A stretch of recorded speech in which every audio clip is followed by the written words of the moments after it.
bonsoir et bienvenue à cet nouvel épisode de notre chronique en bref que nous réalisons avec Éric Landau, avocat de droit public, qui régulièrement vient vers vous pour décrypter l'actualité juridique. Et j'ai le plaisir de lui poser un certain nombre de questions. Bonjour Éric, tu vas bien déjà pour Bonjour, commencer? comment vas-tu? Et puis bonjour à tous.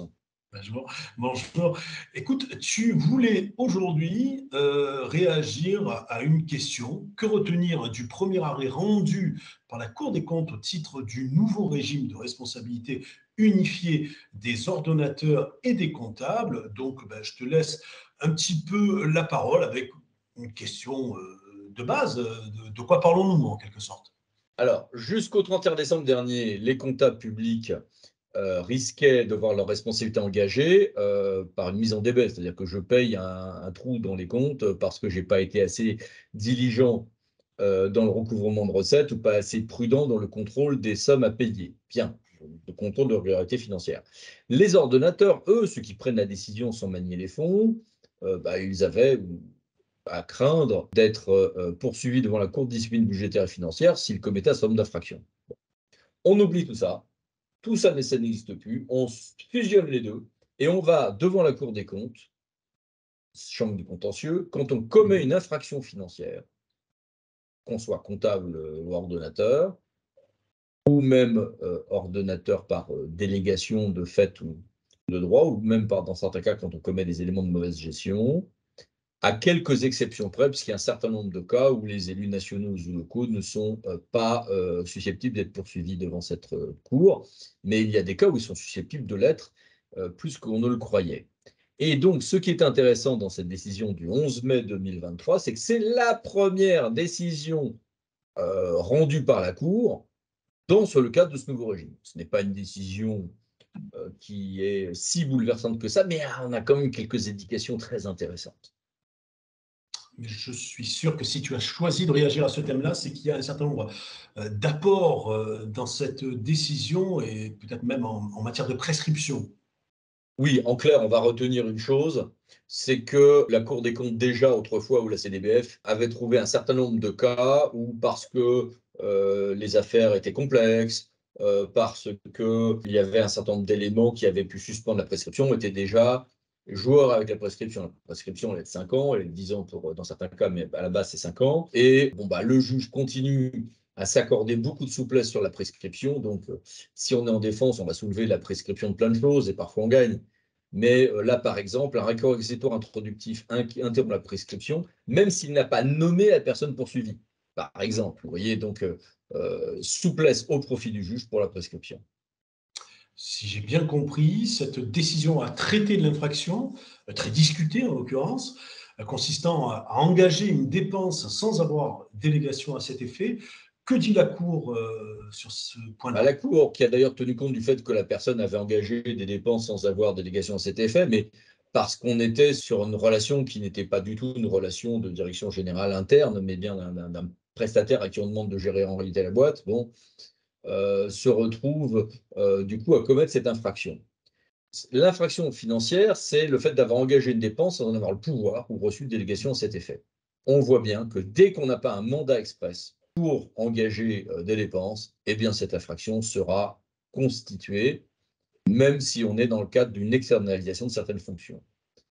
C'est intéressant parce qu'il y a quelque temps déjà, la Cour des discipline budgétaire et financière, donc un peu la devancière de tout ça quand même, avait censuré des gens qui étaient directeurs financiers de fait d'une fédération sportive. Donc on voit bien qu'on va taper sur ceux qui, en pratique, sont aux manettes. Et s'ils le font en pratique sans avoir de délégation, ça sera déjà en soi une infraction financière. D'accord. Sur les premiers décryptages, on parle aussi d'avantages injustifiés. De quoi s'agit-il, Eric? Oui, alors là, la Cour a décidé d'être quand même bonne fille, puisqu'il y a une infraction financière qui consiste où on sanctionne celui qui a procuré par intérêt personnel, direct ou indirect, à une personne morale, à autrui ou à lui-même, un avantage injustifié, pécuniaire ou en nature. Donc, avantage injustifié, on pense plus aux règles de mise en concurrence et de publicité, article 432-14 du Code pénal, mais non, là, on se rapproche plus d'un cadeau, d'un avantage injustifié, qui ressemble plus à 432-12 du Code pénal, c'est-à-dire la prise égale d'intérêt. Donc cet article L131-12 du Code de juridiction financière sanctionne le fait d'avoir bénéficié, d'avoir profité de son mandat pour des avantages ou autres. Ce qui est intéressant, c'est que le juge a confirmé une interprétation large de cette infraction financière. Oui, bon d'accord, c'est pas très surprenant, c'est large aussi en droit administratif, c'est large aussi en droit pénal, c'est large aussi en droit de la commande publique. Mais avant l'ancienne formulation, donc à l'époque des faits, censurait le fait d'avoir procuré un avantage à autrui, mais pas à soi-même. Et du coup, la nouvelle loi ne pouvant pas s'appliquer de manière plus dure sur des faits antérieurs, eh bien, le juge a admis que du coup, on n'allait pas censurer les avantages que cette personne s'était donné à elle-même, notamment à l'occasion d'un voyage aux États-Unis, mais uniquement à autrui, en l'occurrence son conjoint. C'est pas du tout ce que voulait le parquet financier, parce qu'il y avait quand même une infraction qui ressemblait aussi à l'avantage à soi-même. Donc, la Cour a été cool. Voilà. D'accord, on peut le dire comme ça, en effet. Est-ce que la Cour on a dit un peu plus sur la faute grave? Comment la caractérise-t-elle? Ah oui, parce qu'une des choses qui est la plus débattue dans ce nouveau régime, c'est l'article, cette fois-ci L131-9, cette fois-ci du CJF, Code des juridictions financières, qui sanctionne le fait de faire une faute grave ayant entraîné un préjudice significatif pour un certain nombre de personnes morales. Voilà. La Cour des comptes sur ce point oula, c'est une première sentie, semble s'orienter vers une interprétation assez restrictive, limitative de cette infraction. La loi nouvelle est bien interprétée comme plus douce que l'ancien régime, ce qui va dans le sens du coup bien de ce que ce nouveau régime est un peu plus doux que l'ancien, notamment sur la notion de faute grave. Donc le voile se lève à peine sur cette infraction, mais dans le sens probablement annonciateur d'une vision pas trop inquiétante de cette infraction. Elle est inquiétante, mais voilà, le juge nous dit quand même que c'est plus doux que le régime antérieur, ce qui parfois a été débattu. D'accord. Et donc, est-ce qu'on peut imaginer certaines sanctions La sur sanction à la base, ce elle est de 6 mois de traitement et puis un équivalent pour les gens qui n'ont pas de traitement, des fonctions bénévoles, des élus dans les cas où ils sont concernés, etc.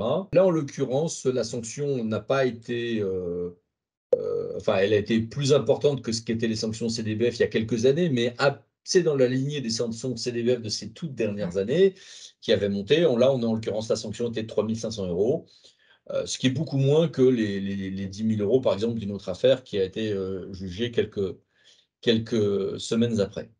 Très bien. Merci, Eric Landau, pour Merci beaucoup. toutes À ces bientôt. explications et ce traitement à chaud donc, du premier arrêt rendu par la Cour des comptes. Merci beaucoup. À très À bientôt. bientôt. Merci. Au revoir.